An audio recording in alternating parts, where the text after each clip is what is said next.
Mezani mwetu tumefikiwa na taarifa nzito kuhusu Chama cha Demokrasia na Maendeleo Chadema kufutwa. Unatizama Mseto Media, hakikisha umebonyeza maneno subscribe kisha alama ya kengele ili usiunapitwa na taarifa zetu. Kutokana na taarifa hii ya kufutwa kwa Chadema, Mseto Media tunapenda kukupa kwanza, mtazamaji wetu, uelewa juu ya taratibu na vigezo vya kuanzisha chama cha siasa, lakini pia taratibu za chama cha siasa kitafutwa ikiwa kimekosa vigezo au kufanya kosa gani. Tukiangalia kupitia sheria ya vyama vya siasa sura 258 ya sheria za Tanzania inaeleza mchakato wa kuanzisha chama cha siasa. Sheria inahitaji vigezo na taratibu muhimu ili kusajili chama cha siasa, ambavyo vigezo hivyo ni wanachama. Chama kinahitaji kuwa na angalau wanachama 200 kutoka katika mikoa 5 ya Tanzania bara na wanachama 20 kwa kila mkoa. Kwa Zanzibar, wanachama wanatakiwa wawe 50 kwa kila kisiwa cha Unguja na Pemba. Katiba ya chama. Chama lazima kiwe na katiba ya kisheria inayokubalika kwa mujibu wa sheria. Kama chama kimejikita kwenye itikadi fulani, lengo la chama kinapaswa kuwa katika masuala ya kijamii, kisiasa na kiuchumi kwa manufaa ya umma na sio kueneza uhasama au kutishia usalama wa taifa. Usajili wa chama. Baada ya kukusanya wanachama na kutengeneza katiba, chama kinatakiwa kujiandikisha rasmi kwa msajili wa vyama vya siasa aliyeko Tume ya Taifa ya Uchaguzi NEC kwa kuwasilisha barua ya maombi ya usajili ikiwa na orodha ya vitu tajwa hapo juu. Pia chama lazima kiwe na ofisi itakayotambulika na lazima iwe wazi kwa umma. Tume ya Taifa ya Uchaguzi itachunguza na kuthibitisha vigezo vya usajili, na kama vikiwa vimefuatwa, basi itakipa chama usajili rasmi na kibali cha kutambuliwa kisheria. Sasa tuende kwenye kufutwa kwa chama cha siasa. Chama cha siasa kinaweza kufutwa kwa sababu mbalimbali kulingana na sheria, ikiwa ni pamoja na kukosa usajili wa kisheria, kupinga katiba ya nchi, uhalifu wa kiserikali. Hapa ngoja nikufafanulie kidogo kuhusu uhalifu wa kiserikali. Sheria inasema ikiwa chama kitajihusisha na shughuli za uhalifu au kujihusisha na vitendo vya uvunjaji wa sheria kama vile vitendo vya uchochezi, vurugu au kuunga mkono ugaidi, kinaweza kufutwa. Hii pia inajumuisha ukiukwaji wa sheria zinazohusu uchaguzi na kutishia usalama wa taifa. Lakini pia kuna makosa ya uongozi. Ikiwa viongozi wa chama wanatuhumiwa kwa ufisadi au matumizi mabaya ya madaraka katika chama na kuhatarisha imani ya umma, chama kinaweza kuondolewa au kufutwa. Ukosefu wa usajili wa mara kwa mara. Hatua za msajili sasa.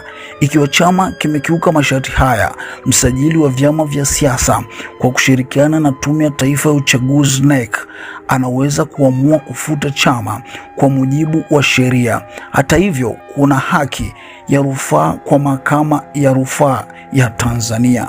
Hivyo, msajili atatangaza amefuta chama hicho fulani cha siasa. Sasa mtazamaji wangu, baada ya kukupa maelezo hayo, taarifa kamili kuhusu Chadema kufutwa iko hivi. Kupitia viongozi mbalimbali wa Chadema Tanzania wameanza kulalamika wakisema ipo njama inayosukwa kwa muda mrefu sasa ya kukifuta chama cha Chadema. Viongozi hao wanadai kuwa Chadema inatafutiwa kesi au makosa, kwamba wao ndio waliratibu maandamano au machafuko yaliyotokea Oktoba 29 yaliyopelekea vifo vya Watanzania wengi. Hilo limethibitishwa na makamu mwenyekiti Chadema Taifa John Heche, ambaye leo kupitia kurasa zake za mitandao ya kijamii ameandika, Jaribio la kuifuta Chadema ni jaribio la kuzika matumaini ya Watanzania, ni jaribio la hatari na halitakubalika. Washauri wa hivi ni washauri wanaotaka kuteketeza nchi yetu kwa tamaa zao. Watanzania hawatakubali mfute matumaini pekee ya maisha yao. Hayo aliandika Heche, akieleza kuwa kuna mpango wa Chadema kufutwa.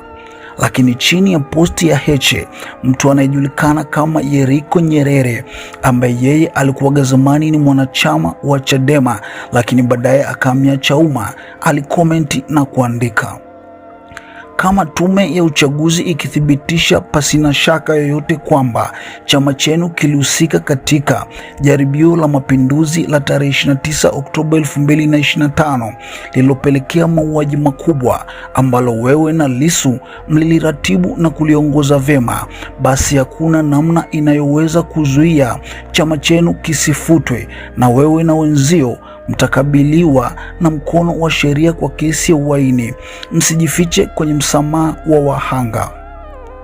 Komenti hii ya Yeriko Nyerere iliwafungua wengi na kuachia maswali, kwani yeye ameandika, ikiwa Chadema itathibitika ilihusika kwenye jaribio la mapinduzi lililopelekea mauaji makubwa ambapo Heche na Lissu waliratibu, basi hakuna namna chama kitafutwa.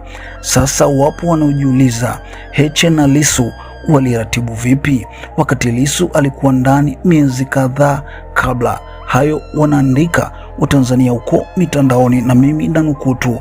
Na hapa ndio inapokuja ile dhana ya malalamiko ya Chadema, wakisema wana taarifa kuwa ile tume huenda ikawapanga vijana ili kusema walipewa pesa, kama Waziri Mkuu Mheshimiwa Mwigulu Nchemba na Mheshimiwa Rais walivyowahi tamka kwamba vijana walipewa pesa ili wafanye mapinduzi. Na kama wakisema walipewa na Chadema, basi tume itahukumu Chadema na huenda ikafutwa kweli. Wachambuzi wa siasa wanasema hii sio njia safi.